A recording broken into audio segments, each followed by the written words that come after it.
the energy resources are unevenly distributed over the planet. So those are actually controlled by certain environmental conditions, the rock structure and lithology. Now, when we are talking about the environmental condition, it has number of weather elements. اس میں ہم ایک example لے سکتے ہیں کہ temperature, rainfall and certain humidity جو level ہیں وہ بھی ریسورسز کو کنٹرول کرتے ہیں. فار ایگزامپل جو فارسٹ کور ہے that is control by certain moisture level in the atmosphere. So جب ریسورسز کی بات ہوتی ہے تو فارسٹ جو ہیں some areas are covered with forest land, some are grass land and some are bare land. تو بیئر لینڈ میں ٹیمپریچر جو ہے ہائی ہے بٹ پریسپیٹیشن کم ہے. So this is one of the area where we can say that the environmental condition is the controlling factor. ادر میں rock structure بھی امپورٹنٹ ہے، جیسے کہ جو آئل ریزروز ہیں وہ ٹائپ آف راک میں کنٹرول ہوتے ہیں، یعنی وہاں پر راک اسٹرکچر ایسا ہے، سیڈیمنٹری ٹائپ آف مٹیریل ہے جس میں وہ آئل کے ریزروز کو مینٹین کرتا ہے اور اس میں سرٹن ایریا میں اس کے ریزروز ملتے ہیں. Like we have the best example of the Persian gulf areas. تو وہ علاقہ جو ہے سیڈیمنٹری ٹائپ آف مٹیریل میں موجود ہے جو کہ نان کلاسٹک ایریا ہے، لائم اسٹون موجود ہے. So this is one of the type of the clastic rock, but certain types of limestones are in non-clastic areas. So جس میں ہم یہ کہہ سکتے ہیں کہ that area is under the oil reservoir. So اسی طرح سے ہم lithology کی بھی بات کرتے ہیں کہ certain rock کی layers ہیں جہاں پر کچھ material in the form of reserves موجود ہیں. جیسے we have the example of intrusive igneous rocks, جس میں ہم کول کے ریزروز دیکھتے ہیں and the material like the metamorphic rock میں ہم دیکھتے ہیں کہ وہاں پر ماربل موجود ہے. So those are the areas where in certain layers we have certain type of reserves. Now the word energy resources can be divided into non-renewable and renewable resources. تو اس دونوں ٹرم کو کیسے ہم ایکسپلین کر سکتے ہیں؟ وہ اس طرح سے کہ جو نان رینیوبل ریسورسز ہیں وہ انرجی ریسورسز ہیں، اس میں ہم ان کو ایک ہی مرتبہ یوز کرتے ہیں اور بعد میں وہ یوز نہیں ہو سکتے، یعنی قابل استعمال نہیں ہے. Like we have example of coal, اور کوئلے کی ایگزامپل ہم یہ لیتے ہیں کہ اگر اس کو ایک مرتبہ استعمال کر لیا جائے تو پھر وہ دوبارہ اس کو ہم استعمال نہیں کر سکتے. تو اس طرح سے یہ نان رینیوبل ریسورس کہلاتا ہے. Same is the case with oil. Oil کو بھی یوز کرنے کے بعد اس کو دوبارہ اس کا ری یوز نہیں ہے.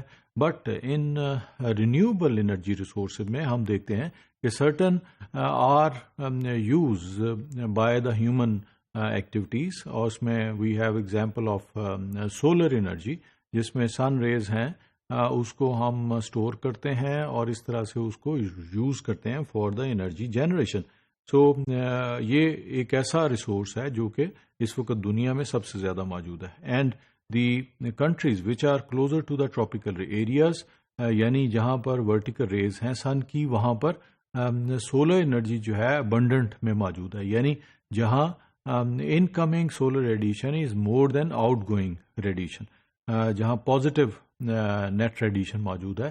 Those are the areas where we can see that the solar energy is one of the very important renewable energy resource. So fossil fuels are fuels formed by natural processes as decomposition of the buried dead organism. The age of the organisms and their resultant fossil fuel is millions of old, some saying exceed 650 million years ago. So ہم fossil fuel کی یہاں بات کریں گے. Those are actually the resources which are actually used for the generation of the industries, یعنی اس کی power generation میں ہم اس کو یوز کرتے ہیں آج کل.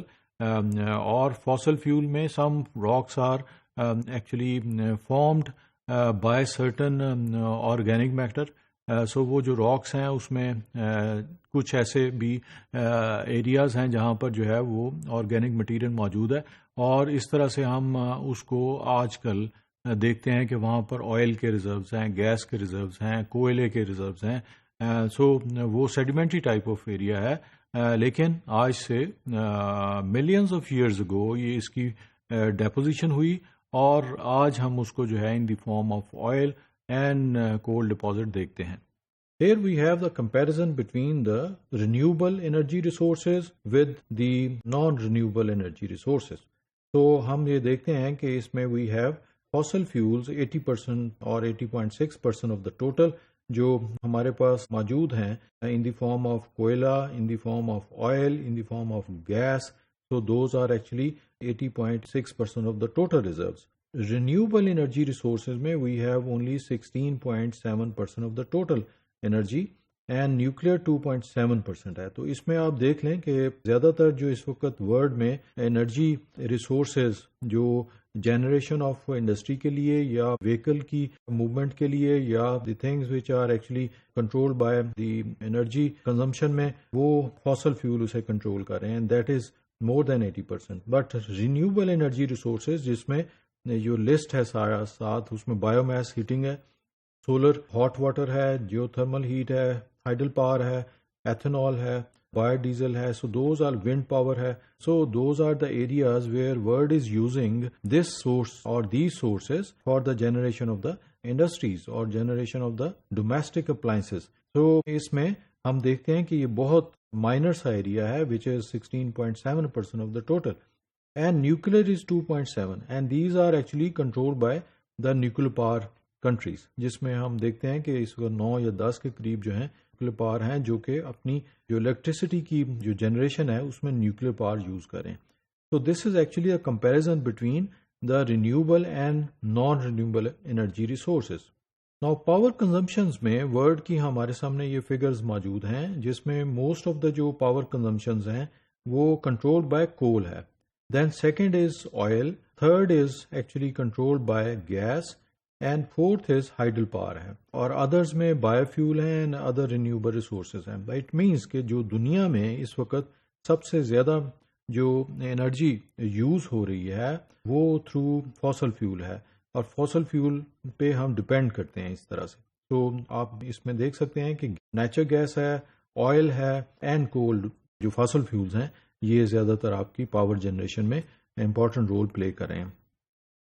Now, the total renewable energy uses are actually number one is traditional biomass جس میں ہم جو ہے ڈیولپنگ اینڈ ڈیولپ ایریاز میں موسٹلی اس کو ہم یوز کر رہے ہیں، that is 51% of the total جو رینیوبل انرجی ہے. بایو فیول از 4%، دین ونڈ سولر جو ایریا ہے that is 5%. And second most important area is hydro power ہے جو کہ واٹر ڈپینڈنٹ ہے. جہاں پر ریورز ہیں، جہاں پر واٹر سرفیس پہ موجود ہے، اس طرح سے ہم گریویٹیشنل فورس سے اپنی جو ہے ٹربائن چلاتے ہیں اور اس طرح سے واٹر جو ہے فلو اس میں امپورٹنٹ رول پلے کر رہا ہے. تو that is hydel power 20% of the total جو رینیوبل انرجی یوز ہے اس میں یہ امپورٹنٹ رول پلے کر رہا ہے. اینڈ دین تھرڈ جو موسٹ امپورٹنٹ ہے that is 20% which is biomass, solar, geothermal and hot water heating ہے. So اس طرح سے we are actually dealing 20% of the جو rest of the renewable energy use ہے that is controlled by major جو 3 ہیں اس میں وہ کنٹرول کر رہی ہیں، that is biomass, the hydel power and the solar, geothermal, hot water heating. Now one thing is very important here, about 20% of the total population of the world belongs to the developed countries. And they are actually controlling 60% of the total commercial energy consumption worldwide. So it means کہ جو آپ کا لیس population کا cluster ہے وہاں پر 60% commercial energy consumption ہے، where 80% جو ہے of the total population of the world جو ہے وہاں پر rest of the 40% ہے. اور جو 80% population ہے وہ mostly belongs to the area which are called the developing world. So اس میں you can compare the more developed countries and less developed countries, and same is the case with the consumption. Consumption وہاں پر زیادہ ہے where we have the developed world, and that is controlled by certain area which is also on the fossil fuel and the non renewable energy resources ہے. تو overall world کی جب ہم picture دیکھتے ہیں تو اس میں 69% آف ٹوٹل فاسل فیول جو ہے پہ ڈیپینڈنٹ ہے. 69% آف دا ٹوٹل جو انرجی کنزمپشن ہے از control by fossil fuel. Second most important area hydel power ہے. تھرڈ از نیوکلیئر 13% ہے, and other renewable energy resources 3%. Now the fossil fuel contains high percentage of carbon and include coal, petroleum and natural gases. So that is at the area where we have most of the جو اس میں جو gas موجود ہے that is carbon dioxide, جسے CO2 کہتے ہیں, and that is the absorbent. اور future میں جو انوائرمنٹل اس کا امپیکٹ ہے دیٹ از ویری امپورٹنٹ, اور the role of carbon dioxide in the environment is very important.